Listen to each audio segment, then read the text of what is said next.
1 जुलाई जन्म दिवस। आज हम भारत रत्न डॉक्टर विधान चंद्र राय जी के बारे में बात करेंगे।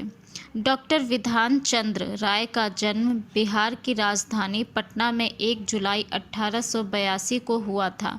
बचपन से ही कुशाग्र बुद्धि विधान चंद्र राय की रुचि चिकित्सा शास्त्र के अध्ययन में थी। भारत से इस संबंध में शिक्षा पूर्ण कर वे उच्च शिक्षा के लिए लंदन गए। लंदन मेडिकल कॉलेज की एक घटना से इनकी धाक सब छात्रों और प्राध्यापकों पर जम गई। डॉक्टर विधान चंद्र वहां एमडी कर रहे थे। एक बार प्रयोगात्मक शिक्षा के लिए इनके वरिष्ठ चिकित्सक विधान चंद्र एवं अन्य कुछ छात्रों को लेकर अस्पताल गए। जैसे ही सब लोग रोगी कक्ष में घुसे, विधान चंद्र ने हवा में गंध सूंघते हुए कहा कि यहाँ कोई चेचक का मरीज भर्ती है।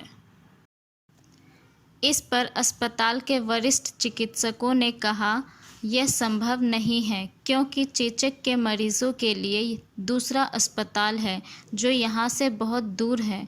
विधान चंद्र के साथी हंसने लगे, पर वे अपनी बात पर दृढ़ रहे।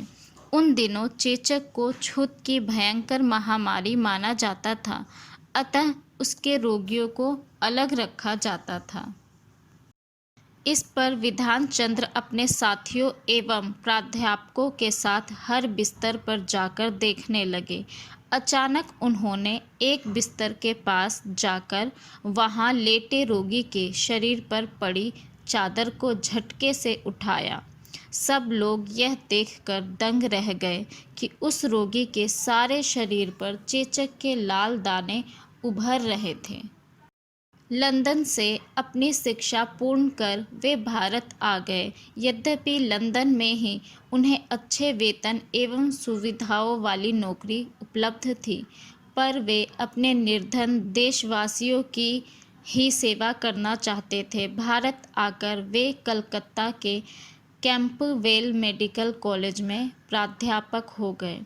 व्यापक अनुभव एवं मरीजों के प्रति संवेदना होने के कारण उनकी प्रसिद्धि देश विदेश में फैल गई।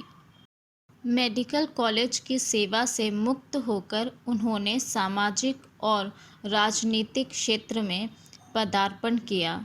इसके बाद भी वे प्रतिदिन 2 घंटे निर्धन रोगियों को निःशुल्क देखते थे। बहुत निर्धन होने पर वे दवा के लिए पैसे भी देते थे। डॉक्टर विधान चंद्र के मन में मानव मात्र के लिए असीम संवेदना थी। इसी के चलते उन्होंने कलकत्ता का वेलिंगटन स्ट्रीट पर स्थित अपना विशाल मकान निर्धनों को चिकित्सा सुविधा देने वाली एक संस्था को दान कर दिया। वे डॉक्टर श्यामा प्रसाद मुखर्जी के भी निजी चिकित्सक थे। 1916 में वे कलकत्ता विश्वविद्यालय की सीनेट के सदस्य बने। इसके बाद 1923 में वे बंगाल विधान परिषद के सदस्य निर्वाचित हुए। देशबंधु चित्तरंजन दास से प्रभावित होकर स्वतंत्रता के संघर्ष में भी वे सक्रिय रहे। स्वतंत्रता प्राप्ति के बाद लोकतांत्रिक व्यवस्था के अंतर्गत राज्यों में विधानसभाओं का गठन हुआ। डॉक्टर विधान चंद्र राय के सामाजिक और राजनीतिक जीवन के व्यापक अनुभव एवं निर्विवाद जीवन को देखते हुए जनवरी 1948 में उन्हें बंगाल का पहला मुख्यमंत्री बनाया गया। इस पद पर वे जीवन के अंतिम क्षण 1 जुलाई 1962 तक बने रहे।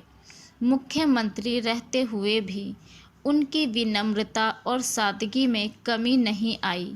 नेहरू नून समझौते के अंतर्गत बेरूबाड़ी क्षेत्र पाकिस्तान को देने का विरोध करते हुए उन्होंने बंगाल विधानसभा में सर्वसम्मत प्रस्ताव पारित कराया।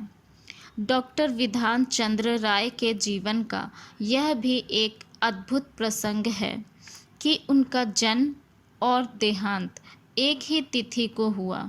समाज के प्रति उनकी व्यापक सेवाओं को देखते हुए 1961 में उन्हें देश के सर्वोच्च अलंकरण भारत रत्न से सम्मानित किया गया।